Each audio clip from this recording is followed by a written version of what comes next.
Cancer. Cancer. We're going to cure cancer. Cure for cancer. The next frontier in the race to find a cure for cancer. At this point, you probably know that we're not looking for a cure for cancer anymore. Cancer is hundreds of diseases, so really we're in a multi-front war against all of them. The war on cancer. The new frontier in fighting cancer. A new cancer vaccine. It's considered one of the most promising fronts in the battle against cancer. But nearly no improvement in others. Cancer cases in people under 50 are rising dramatically. What I didn't realize was that cancer is a problem for our generation in a way that it wasn't for previous ones further back. Look at this. In the US, our grandparents' grandparents died of all kinds of things.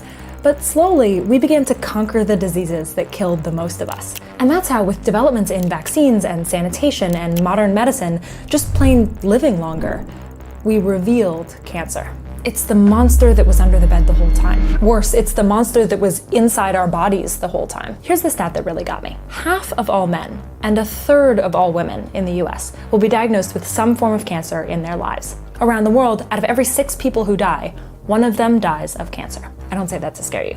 I say it because if you think this topic doesn't apply to you, specifically you're wrong. And me.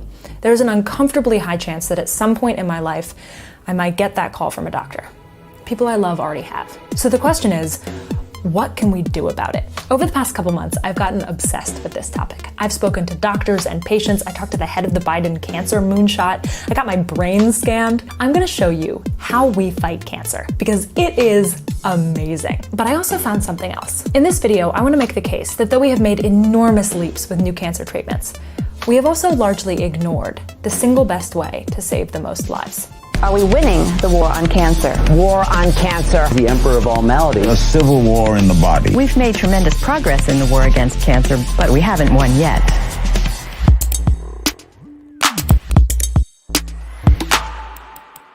Cancer is crazy. It's different than talking about a virus or anything else, really, because cancer is us. Too much us. Cancer takes a thing that makes us live, a human cell that divides, and kills us because it can't stop doing that. It divides uncontrollably. What is cancer? Well, that's answered wrongly most of the time. Cancer is, to be blunt, life in abundance. That's Greg Simon. He ran President Biden's cancer moonshot. He was in charge of coordinating the whole US's massive, but often messy, cancer efforts. Actually, when he was first appointed, And they did not even know I had cancer. yeah, Greg has leukemia. And my doctor says, your PSA is fine and your cholesterol is fine, but by the way, you have leukemia.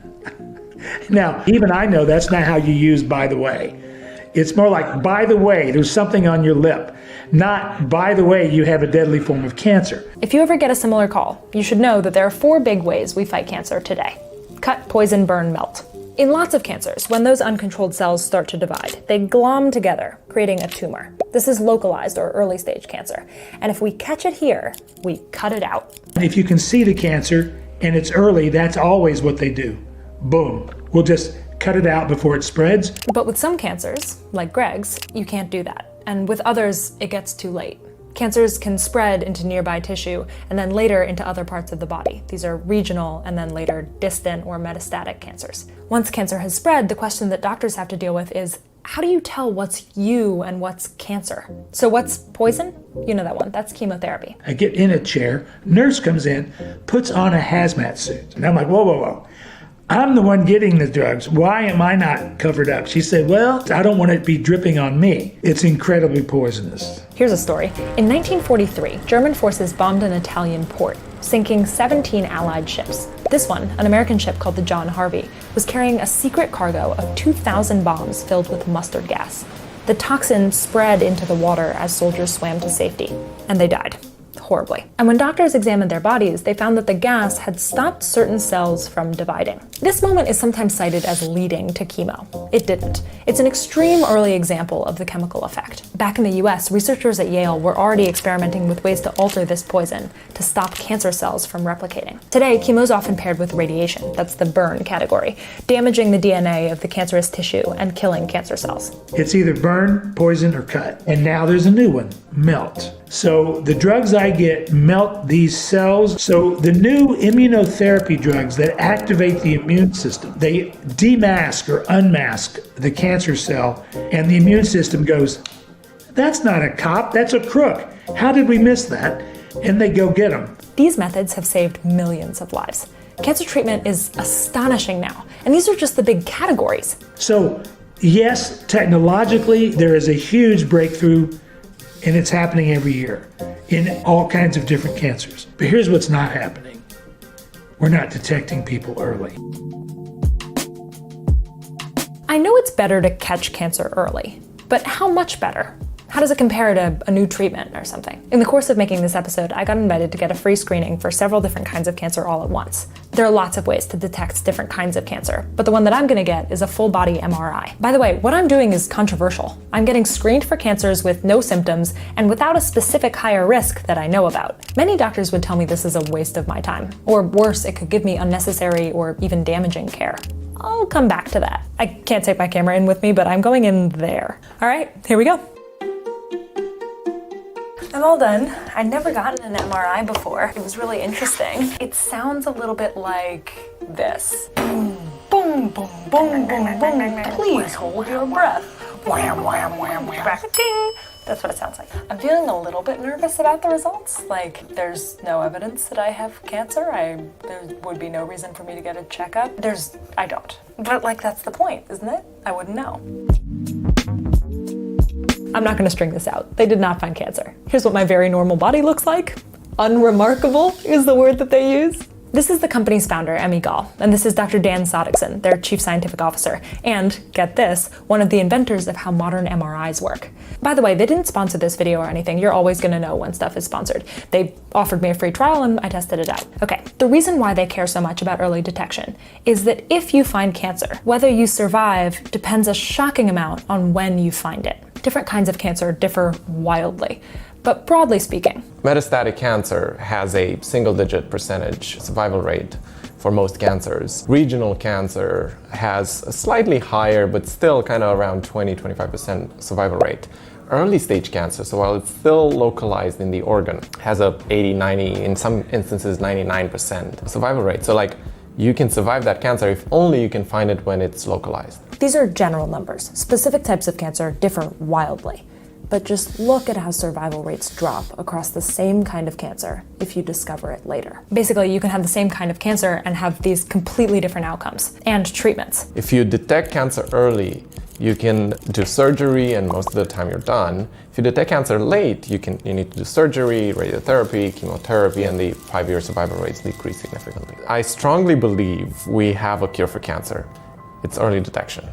At this point in the episode, I was expecting to be talking about cancer vaccines or kinase inhibitors or immunotherapy. It's something that I keep hearing about in the news. Those things are crucial. But the number of lives that we could save, if we just got the right people access to what we already have, my whole understanding of this topic just shifted. And because I'm always interested in the tech angle, let me nerd out for a sec. The detection tools that we have now deserve the same kind of awe and like fawning headlines that we give our new cancer treatments. Like, do you know how an MRI works? Until I made this episode, I did not. It is wild, and it became widely available in our lifetimes. Just quickly, an X-ray is a shadow picture, like a hand with a flashlight, but for your bones. An MRI is a water map made from radio emissions from your body. It turns out that the nuclei inside the atoms, inside the water in you, actually point in a certain direction. They have what's called a spin, which you can think of like a compass needle. So I was inside a big magnet, which was moving and making those sounds,